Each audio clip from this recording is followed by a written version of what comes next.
Hi everyone, it's Katya and welcome to my channel. Today we are talking about balloon mortgages, so let's get started.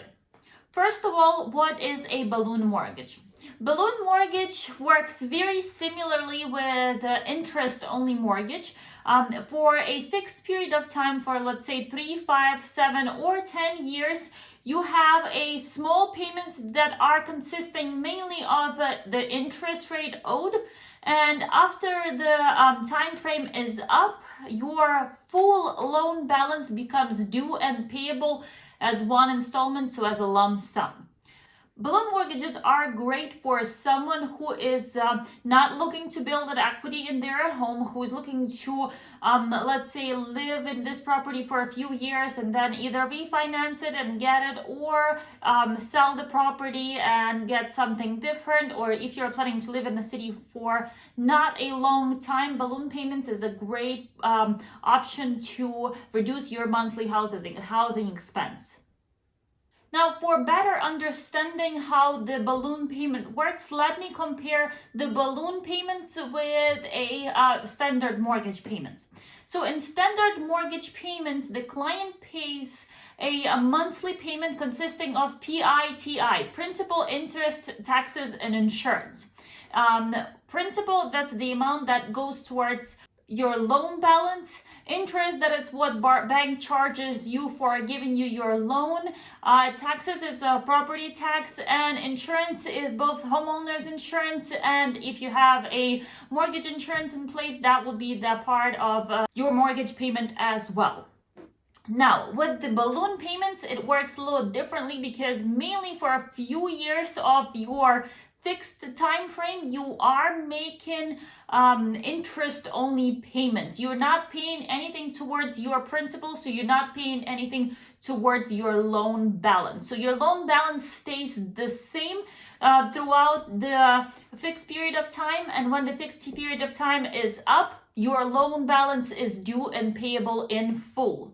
Now, with a standard mortgages, with a standard conventional FHA or USDA loan, the principal amount is subdivided into 360 months, the standard 30 years financing, let's take it as an example. And by the end of your term, your principal amount is fully paid off. So that way you are building up your equity and you paying down your loan. The process of breaking down your principal into a monthly payments and adding the interest to it called amortization. In balloon payments, there is no amortization as such thing because the loan principal amount is not subdivided into the payments that are not added to the payments that you are making. Now, when talking about mortgages, I usually like to get it done in pros and cons format. So let's start with the pros. First of all, reducing your housing expense, because with a balloon mortgage, your housing expense will be very low depending on what kind of property you are getting, and also depending on what kind of interest you are able to get. Second, usually with a balloon mortgages, the interest rates are lower than a traditional mortgages. So the lower interest rate means a lower monthly payment, but it all depends on a case-by-case situation. Third, since your monthly payment is relatively low, you are able to pre-qualify for a higher loan amount that you are able to borrow. And finally, fourth, usually balloon payments coming with a shorter loan terms. So let's say the balloon payments majority of the times coming in 3, 5, 7, or 10 years for the fixed part. Now let's talk about cons. First of all, if you are making interest-only payments, you are not building any equity. So when selling your home, you are not likely to receive any proceeds from the sale of your property.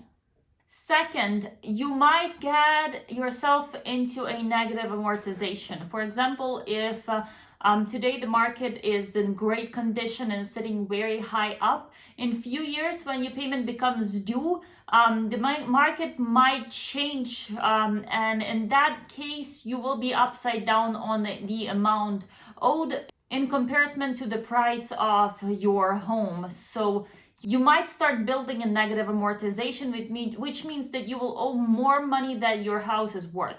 And finally, when getting to the refinancing part, if you, let's say, decide to refinance your mortgage in a few years, so you would not have a balloon payment due at the end of the fixed term, you might have some issues with refinancing because, first of all, when you initially were applying for this loan, because of a lower monthly payment, consisting mainly of the interest paid, you were able to pre-qualify for a higher loan amount.